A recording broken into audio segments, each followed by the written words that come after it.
स्वर्गीय भारत रत्न डॉक्टर भीमराव अंबेडकर जी को अपनी विनम्र श्रद्धांजलि भी अर्पित करता हूँ और उनके दिए गए अद्वितीय इस संविधान को स्मरण करते हुए पुनः पूरे देश की ओर से उनके उस योगदान का एक तरह से सराहना भी करता हूँ और इस एहसास के साथ यशस्वी प्रधानमंत्री श्रीमान नरेंद्र मोदी जी, हमारे यशस्वी गृह मंत्री श्रीमान अमित शाह जी और पूरा देश आज संविधान दिवस के अवसर पर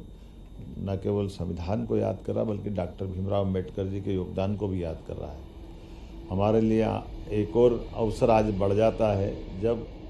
26 नवंबर संविधान सभा के अंदर सर हरि सिंह गौर जी का जन्म दिवस भी आज है, जिनके कारण से सागर में एक विश्वविद्यालय, जिसके कारण से बुंदेलखंड का पूरा बेल्ट एक अलग रूप में निकल कर आया, शिक्षा की अलग जगह जिनने अपनी जीवन की सारी पूंजी दान की थी। अंबेडकर जी का भी जीवन इसी प्रकार से रहा। उनने स्वयं कष्टों के बीच में अपना मार्ग बनाया और अपने कष्टों से समाज की उस समय की दुरावस्था के बीच सामाजिक एकता के लिए ताना बना ऐसा बने जिसमें भविष्य में भारत को कोई चुनौती नहीं दे सके, तो दुनिया का लोकतंत्र सुरक्षित रहे, सामाजिक समरसता का भाव बना रहे, जातिगत विभिन्नता के कारण से समाज में टूट न हो, ऐसे कई मुद्दों को लेकर उनका बहुत बड़ा योगदान है। मैं उम्मीद करता हूँ आज के इस अवसर पर जब मैं लंदन में अपनी मध्य प्रदेश के इन्वेस्टर समिट के लिए ग्लोबली जो होने वाली उसके कारण से यहाँ आकर के निवेशकों से मिल रहा हूँ, ऐसे में आज ये सुखद संयोग है कि बाबा साहब अम्बेडकर के इस आवास पे आने का मौका मिला, जहाँ वो लगभग 2 वर्ष तक अपना अध्ययन के दौर यहाँ रहे हैं। यहाँ वो छोटा सा भवन है, लेकिन मैं स्वर्गीय बाबा साहब का उस कष्ट के दौर में भी अपने अध्ययन के प्रति जो उनका लगाव है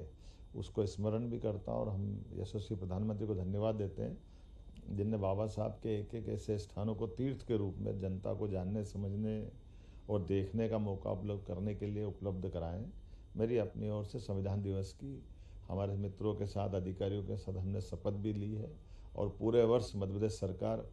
संविधान दिवस के अवसर पर ली गई शपथ के साथ साथ विभिन्न प्रकार के सभी आयोजन करेगी, जिसमें संविधान की मूल भावना से प्रदेशवासियों को भी अवगत होने का मौका मिले और हमारे यशस्वी प्रधानमंत्री के द्वारा दी गई इस अनुपम देन का कि पूरे वर्ष संविधान जानने का मौका हमको मिलना चाहिए। संविधान और संविधान के अंदर लिखी गई एक एक बातें पूरे देश के लिए और ख़ास करके हम उम्मीद करते हैं कि संविधान की आत्मा के साथ न्याय तब होगा जब हम देशभक्ति से सराबोर होकर के उसके बताए मार्ग पे हम सब चलेंगे। पुनः मेरी अपनी ओर से सबको बधाई।